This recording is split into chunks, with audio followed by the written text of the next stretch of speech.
E aí, velho, como é que vocês estão? Tudo na paz? Eu tô bem, obrigado por perguntar. Cumprindo a promessa que a gente fez das metas de engajamento, a gente vai trazer um vídeo super especial aqui. Vamos estar analisando um plugin que promete resolver os plugins de acústica e da sua sala do seu home studio. Então, fica aí até o final que o bagulho vai ser louco. Mas antes de começar, já vamos fazer a meta de engajamento desse vídeo. Qual que vai ser a meta de engajamento desse vídeo, Zaru? Fala aí pra gente. Bora 600 likezinho. 600 likes e 100 comentários em 24 horas. Então, esse vídeo vai lançar. Se em 24 horas ele bater 600 likes e 100 comentários, a gente vai vir com outro conteúdo super especial pra cá. Vocês estão mandando bem, então a gente tá vindo com os bagulhos loucos pra cá. O bagulho é esse, o papo é esse. Então, deixa o dedo no like aí, comenta qualquer merda aí no teclado, bro, e vão ajudar a bater a meta de engajamento. Só se mais delongando, vamos pro vídeo. Rapaziada, que em termos chulos esse plugin, esse programa traz pra gente, o que ele promete pra gente? É um programa, tem tanto a parte de software quanto a parte de hardware, que é esse microfone de medição aqui, que unidos, eles entendem mais ou menos qual que é a resposta de frequência da sua sala. E aí, entendendo como é que a sua sala se comporta, ele vai lá e corrige, o programa vai lá e faz uma correção da sua sala. E aí, teoricamente, você consegue mixar e fazer suas produções com muito mais acuidade, porque tá com uma correção ali na resposta de frequência da sua sala, do que sem ele. Então, a gente vai descobrir se realmente funciona, se é só balela, se não é, agora, nesse momento. Tá aqui o programa, maravilhoso na tela. Vou até botar aqui pra gravar. A gente vai precisar do microfone de medição que a Sonarworks gentilmente enviou para a gente. Obrigado, Sonarworks. Vocês são maravilhosos. Os caras da Finlândia mandou esse bagulho pra nós, rapaziada. Os caras é foda pra caralho. Obrigado, Katrina. Então, e o Marçal. Mentira, eu não preciso do Marçal não, mas o Marçal é maravilhoso. Então ele dá agregada de valor no vídeo, né? Ele bota o vídeo lá em cima porque ele é muito bonito. Então vamos lá, que o bagulho aqui é louco. A gente vai abrir o programa. Sound ID Reference Measure. Você tem que ir lá no site da Sonarworks e instalar o programa. Aí ele vai instalar o Sound ID Reference e o Sound ID Reference Measure, que é para você fazer esse teste. Aí primeiro você faz o Reference Measure e depois você abre o ID Reference para poder botar o perfil lá. Eu tive um problema no download, que o Zaru teve também no computador dele, mas depois sumiu. Então é só uma coisinha. Se você for baixar lá no site deles, pode ser que você tenha um problema. Precisa você ter um Windows. Então vamos lá. Baixou, instalou, vamos começar a palhaçada. A gente vai selecionar aqui qual que é o nosso sistema de monitoração. É estéreo, que a gente não tem um monte de caixa aqui, então não é 5.1, não é Atmos, não é nada disso, é 2.0 estéreo. Next, ele vai perguntar aqui se tá tudo certinho, eu vou falar que sim, porque é verdade. Next, aí ele vai falar assim, seu áudio tá saindo desse input aí, meu filho? Aí a gente vai falar sim. Aí ele duvido. Aí eu, como assim? Aí ele duvido, vamos fazer um teste. A gente vai fazer o teste. Aí testou. Achou o sinal. Maluco. Aí a gente vai explicar next. Daí ele vai pedir o códigozinho do seu microfone, que é esse códigozinho aqui que a gente já botou. ID blá blá blá. Next.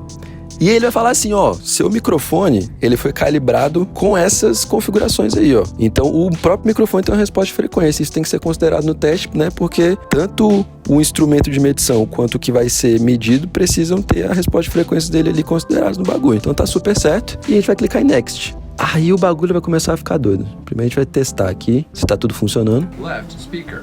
Eita porra. Right speaker. Tá tudo certo. Ele identificou o nosso monitor. E aí a gente vai começar a testar. Então vamos lá. Primeiro vamos ver se o volume do monitor tá bom. Please adjust the volume of your output device. My voice should sound at normal conversation volume. Tá parecendo uma conversa mesmo, essa vozinha aí. Então tá top. Aí agora a gente vai pra parte de fazer as mensurações. Então a gente vai tirar a cadeira daqui, que ela pode atrapalhar. E é isso aí, não vou tirar o resto não, porque, porra, meu ambiente costuma ser esse mesmo, né? Então sua cadeira tá ótima. Tem que considerar o ambiente que você tá fazendo o teste, porque senão não faz sentido. Imagina, tirar a mesa, tirar a cadeira, tirar o caralho todo aqui, e aí eu vou, mixar num ambiente que tem tudo isso. Não faz sentido, então eu tenho que considerar essa porra aí pra fazer o teste, certo? Então, a gente vai vindo aqui, tá tudo certinho, e aí vai começar o teste. Eita porra, vamos lá. Posicione seu microfone no spot de audição da pessoa. Agora a gente vai precisar do Marçal. A gente vai precisar do Marçal mesmo. Clicar no botão ali, Start Adjusting. De baixo isso. Vai. Aí. Tem que aumentar o ganho. Aí.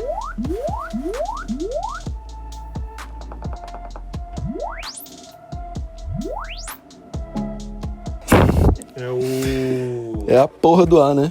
É isso aí, rapaziada. Se você tiver um ar-condicionado rolando no ambiente pra você fazer esse teste, desligue, tá? Não sei se é isso, a gente vai descobrir agora. Ou um ventilador, que é mais barulhento ainda. Try again. Ai, meu Deus.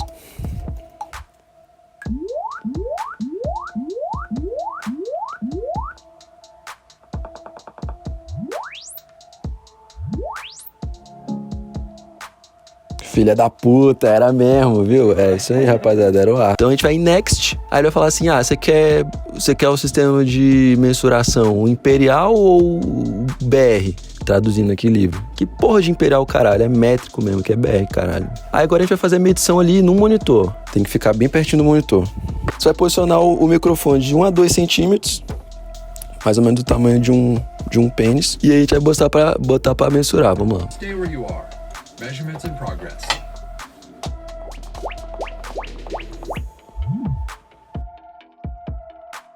Left speaker done. E direitinho agora. Stay where you are. Measurements in progress. Right speaker done. E agora ele vai falar pra gente, meu querido, os seus monitores, eles estão a essa distância? E aí eu vou responder o quê? Não sei, porque não medi, mas eu vou confiar em você, porque você é tecnológico. Então, é isso aí. Então, ele identificou a distância entre as caixas, certo? Top. E agora a gente vai identificar a distância do nosso sweet spot, que é aqui no meio. Vamos lá.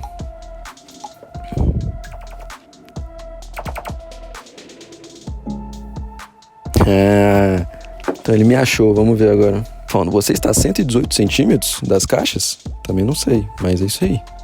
Se ele tá falando, eu confio. Agora a gente vai pra putaria mesmo do bagulho. Quer botar esse microfone aqui em 37 posições, pra ele poder entender como é que funciona a sala. Agora é o bagulho louco, vamos lá. Haja paciência, mas vamos lá. Tá fazendo isso por vocês, hein, rapaziada. Tô até maquiado pra fazer esse vídeo. Vamos lá.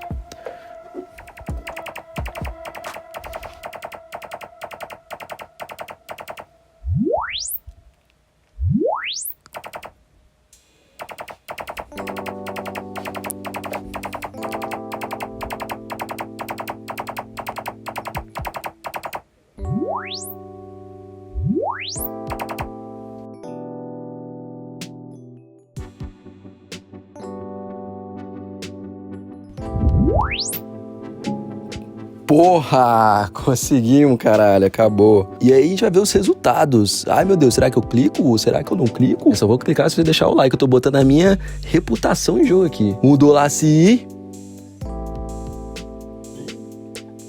Então, rapaziada, olha a resposta de frequência da minha sala. A gente pode perceber que ela é uma merda. Não é tão simples assim, tá? Mas olha que interessante. Aqui na região dos graves, até ali os médio graves, repara como que tem um bumpzão. Tem uma ressonância fodida aqui. Passando de 6 dB, ó. Olha que escroto aqui, em 130 Hz, como é que... Quase 7 dB no bagulho. Tem um leve dipzinho aqui, ó, na resposta de frequência ali dos graves pros subs. Tem um bumpzinho ali nos subs, não é tão grande. Eu achei até que ia ser maior essa porra, mas até que é de boa. E a gente tem um outro valezinho aqui relativamente considerável, região dos médio graves ali em 300 Hz. E também aqui é uma região bem preocupante, ó. Região aqui dos médios, também tem um bumpzinho grande que vai caindo ali conforme vai chegando próximo de 800, 900 Hz. Tem um dipzinho aqui nos médios, que vai até ali os médio agudos. E aí nos agudos tem um leve boost. Ali a parte de 10K tem um leve boost. Dá para poder perceber que tem 0.1 dB de diferença de nível de volume entre um monitor e outro. E eles têm um atrasozinho de 0.1 milissegundo. Então até que eles estão bem alinhados assim. Mas a resposta de frequência, muito louca, né?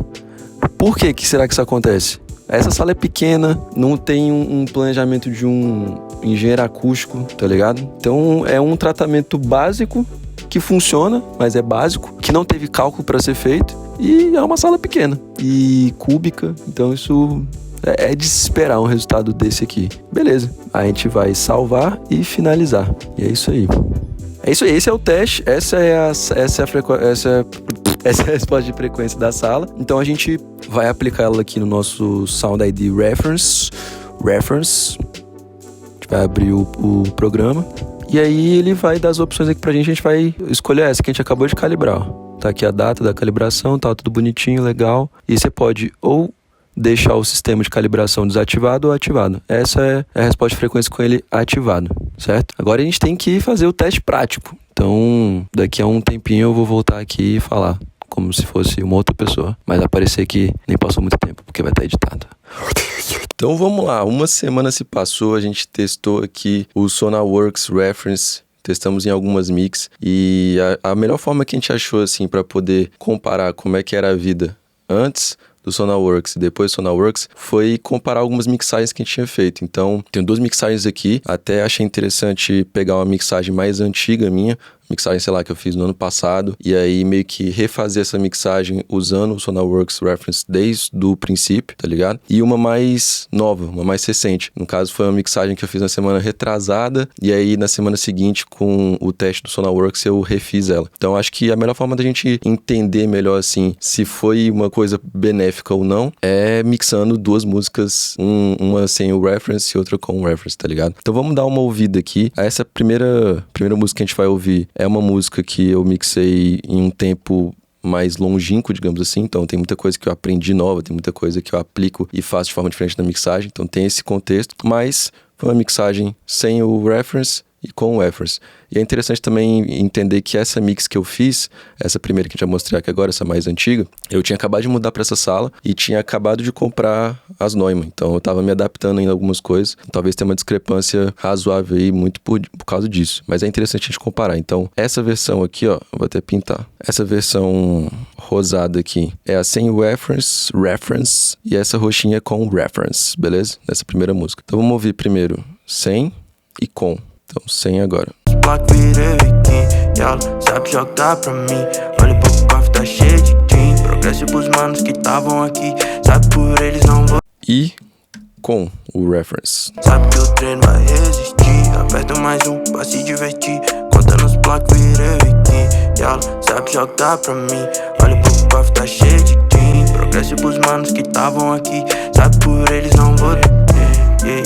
Então assim, o que vocês preferiram vai ser uma coisa pessoal, mas o que eu reparei, né? Nessas mixagens aqui com a ferramenta da Sonarworks e sem. Eu reparei que, não só nessa música, mas em outras músicas, porque a minha sala tem aquela sobra gigante ali de 100 até uns 200 Hz. Lógico que não é uma sobra uniforme de 100 a 200 Hz, tem um pico ali entre 100 e poucos, depois tem um pico menor ali em 150, 160 Hz. Mas eu percebi que quando eu mixava com os monitores e essa sobrazona aqui na sala, eu tendia talvez a dar mais agudo em determinadas coisas e para poder compensar esse gravizão que a sala tinha, esse grave, esse médio grave que a sala tinha. Então, parecia que quando eu ativei o reference, assim, caraca, parece que minha audição tava entupida, saca? E depois que eu ativei, eu desentupi, assim. Então, eu percebi que eu precisei dar menos agudo nas coisas, e a gente vê isso refletido em como que essa primeira versão aqui desse som, ela é mais fechada, né? E uma outra coisa que eu notei também foi, isso não aconteceu em todas as músicas, mas em algumas músicas,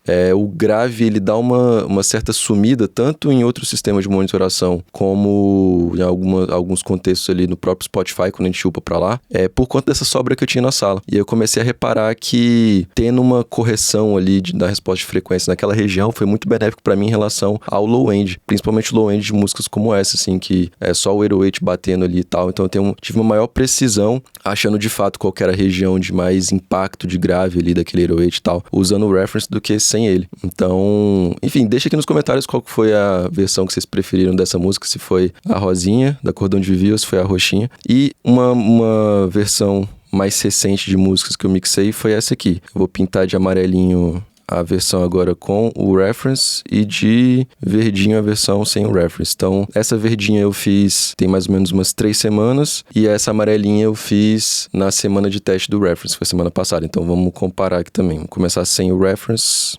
Tava assim. Deus da minha vida, fica comigo.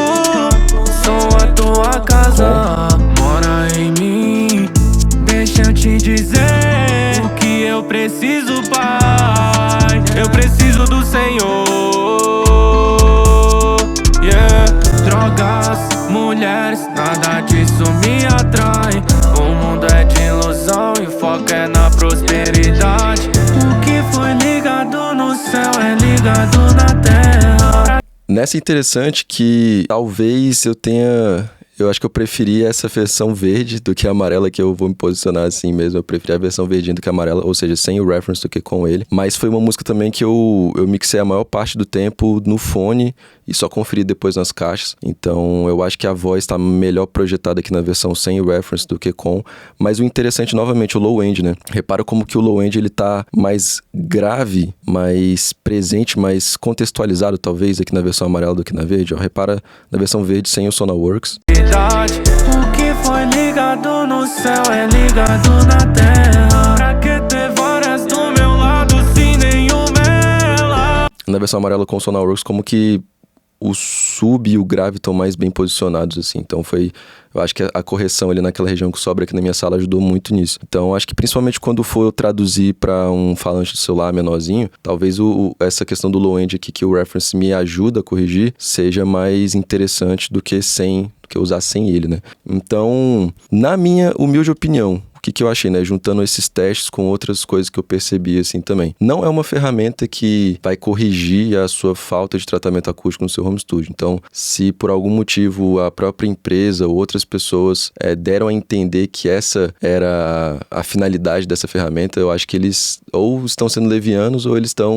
erraram na forma como eles comunicaram isso. Porque eu acho que é uma ferramenta de complemento ao que você precisa fazer de tratamento acústico no seu home studio. E assim, complemento na melhor das hipóteses, porque talvez o seu projeto acústico tenha sido muito bem delineado, você tenha pago muito caro pelos painéis, botado tecnologias muito cabulosas assim, de painel, de tratamento, de não sei o que, de difusor no seu home studio, e você não precisa disso. Mas se o seu projeto não foi o mais fino do mundo, ou você fez make do it yourself, tá ligado? Você pegou e estudou sozinho e tratou as principais regiões ali de reflexão do seu home studio, eu acho que uma ferramenta como essa é muito, muito, muito bem-vinda. Assim, daqui pra frente eu vou mixar só usando o reference, principalmente em relação às caixas. E isso leva para um outro ponto também, que é o reference com os fones de ouvido. Eu particularmente não gostei muito, eu prefiro ouvir a resposta do fone de ouvido natural mesmo, do que a resposta corrigida. Então eu testei tanto o M40X com a versão corrigida da Sonarworks e o M50X com a versão corrigida da Sonarworks, e eu confesso que eu demorei mais tempo para poder tomar as decisões da mixagem e achei o som mais paia, mais desagradável assim do que ele flat. Não sei se é porque eu já conheço bem esses dois modelos de fone e aí eu acabei me perdendo quando eu tive essa correção. Mas enfim, fica essa minha opinião aí. Eu prefiro, em relação aos fones de ouvido, de fato, deixar a resposta dele mais natural possível, entender qual que é a resposta de frequência do seu fone e mixar a partir dela, tá ligado? Mas com monitoração, eu achei uma ferramenta complementar muito, muito, muito boa assim mesmo, saca? Me deu muita clareza e agilidade em muita coisa assim, eu falo isso de peito aberto. Então, eu recomendaria nesse contexto. Faz um tratamento acústico básico, pelo menos aí no seu home studio. Trata as primeiras reflexões e outras, se você tiver um pouco mais de condição financeira assim, trata algumas coisas um pouco melhor ali pra fora da sua zona que você senta e monitora suas mixagens e tal. E usa essa ferramenta da Sonarworks como um complemento. Vai ser um complemento, na minha opinião, muito útil, saca? Então, acho que foi bem preciso, assim, as medições que a gente fez aqui, ajudou bastante a gente entender melhor a resposta da nossa sala. E ainda tem esse ponto extra, assim, né? Você pode usar, por exemplo, a ferramenta de medição, o microfone de medição, para poder entender melhor como é que sua sala funciona e você mesmo até conseguir melhorar o tratamento acústico do seu home studio. Então, você identificando esses pontos mais cabulosos assim, na sua sala, você consegue talvez pensar em algumas coisas. Talvez eu vou botar um painel mais aqui, mais ali e tal. Olha, se você souber fazer os cálculos tudo certinho e tal, souber fazer um mínimo assim de projeto acústico pro seu home studio, você consegue entender melhor como a sua sala funciona e corrigir com o tratamento acústico. Então, também tem esse efeito colateral do bem, né? Que eu acho que essa ferramenta da Sonarworks traz pra gente. Não só de correção, mas também de insight, assim, pô, meu home studio, ele se comporta dessa forma, ele tem essa resposta de frequência aqui, então talvez eu possa fazer isso, aquilo e tal. Até pra, caso alguém vai fazer o projeto pra você às vezes não ser passado pra trás, porque tem muito engenheiro acústico que acaba falando, tem que fazer isso, tem que fazer aquilo, e no fundo você não sabe, porque você não mediu, você não foi lá e fez algum teste, ou sabe alguma coisa, e aí o cara orça um bagulho super mais caro pra você, que não necessariamente precisaria, tá ligado? Pra aquele momento da caminhada que você tá, pra aquela necessidade que você tem, e assim por diante, sacou? Mas assim, definitivamente definitivamente eu não acho que é uma ferramenta para você substituir o tratamento acústico. Eu vou botar aqui o reference, eu vou fazer a medição aqui das minhas caixas num ambiente sem tratamento acústico nenhum, a sala toda lisa e tal. Eu não acho que isso vai resolver nada. Porque tem outras questões que esse tipo de software, na minha percepção, não corrige. Por exemplo, o tempo de decaimento aqui dos sons na sala. Isso é uma coisa que ele não resolve e é super importante para você ter uma audição mais apurada quando você estiver mixando ou principalmente masterizando. Então, a resposta de frequência não é a única coisa em relação à acústica do seu home studio. O tempo de decaimento é muito importante. A quantidade de reflexões primárias e reflexões tardias é muito importante também. Não só no contexto de acústica, até no contexto de mixagem. A gente até explica isso no Home Studio Pro quando a gente vai falar de reverb. O que são reflexões primárias, o que são reflexões tardias e como que elas impactam no seu posicionamento sonoro, numa mixagem, como as coisas ficam mais para frente, mais para trás a partir disso. Então, esse tipo de coisa, uma ferramenta como o Reference não vai corrigir. Ele não está nesse âmbito. Então, não vai conseguir substituir um projeto acústico mínimo ali que seja, tá ligado? Então, esses são os desafios que ou a Sonarworks tem que talvez melhorar, ou talvez só não seja a proposta deles mesmo, seja mais de corrigir ali a resposta de frequência e fazer um alinhamento das suas caixas. Foi outra coisa também que eu achei bem interessante. A gente tem umas Neumann KH80 aqui que, na teoria, elas deveriam ter, pelo aplicativo, um tempo ali de resposta super exato, porque elas têm DSP interno, só que eu não consegui conectar nem a pau juvenal, essas benditas aqui no aplicativo da Neumann. Inclusive é um pedido que eu faço pro pessoal da Neumann, se tem alguém vendo isso aí, corrija esse aplicativo, pelo amor de Deus, que é muito ruim, muito confuso. E o Sonarworks com o microfone de medição me ajudou a parear melhor elas. Eles perceberam que tinha ali aquele 0.1, 0.2 milissegundos de diferença, e aí alinhou as duas caixas. Então, eu confesso que eu não senti tanto essa diferença, mas pelo menos matematicamente tá ali alinhado, tá ligado? Então, resumindo, é isso. Eu acho que para monitoração com caixas, com monitores, ele ajuda muito na questão de resposta de frequência da sua sala, mas isso não é a única coisa que você tem que se importar quando for pensar em acústica. Mesmo que seja acústica só para mixar e masterizar. Tem outras coisas muito importantes que o software, infelizmente, ele não vai conseguir resolver. Mas que é uma baita ajuda e que eu vou usar isso aqui em conjunto com o restante das coisas que eu tenho aqui. Com certeza isso aí vai ser uma constante para mim. E sobre os fones, eu particularmente não gostei muito da correção que fizeram nos fones que a gente usou aqui. Mas, por exemplo, o Zaru gosta muito. O Zaru gosta muito de usar o M40X com a correção ali do Sonarworks. Ele fala que fica mais preciso, que fica melhor e tal, ele consegue perceber coisas melhores assim. Então acho que é uma coisa de você ir lá e testar. Testa lá o trial da Sonarworks. Se você tiver só fone, testa só pra fone. Se você tiver monitor, pega algum microfone condensador que você tem aí. Não vai ser tão bom quanto um microfone de precisão, mas é alguma coisa. Pega um microfone condensador e tenta fazer as medições você mesmo e tal, e ver o que você acha. Então acho que vale, no mínimo, o teste, para ver se é uma coisa que se adapta ao seu workflow, se você se sente mais adaptado e melhorado nesse sentido ou não. Então, resumindo, é isso. Deixa aqui nos comentários novamente qual foi as versões que vocês preferiram, as versões ou verde ou rosa, que são as sem a correção da Sonarworks, ou a roxa e a amarelinha. Deixa aqui nos comentários quais vocês preferiram. E se é uma ferramenta que vocês usariam aí no dia a dia de vocês, se vocês vão testar. A gente vai deixar os links aqui também, ou de compra, ou de teste da Sonarworks, para vocês tirarem as próprias conclusões de vocês. Tamo junto. Queria antes deixar um agradecimento aqui para a própria Sonarworks, que eles meio que patrocinaram a gente para poder mostrar e testar esse microfone. E foi super isento, assim, foi super da hora, não teve pressão nenhuma, a gente não tá fazendo jabá aqui de nada, a gente literalmente pegou, testou, tirou as nossas conclusões e estamos repassando pra rapaziada da forma mais neutra e natural possível. Então, queria agradecer eles aí, foi do caramba. Tamo junto, até a próxima.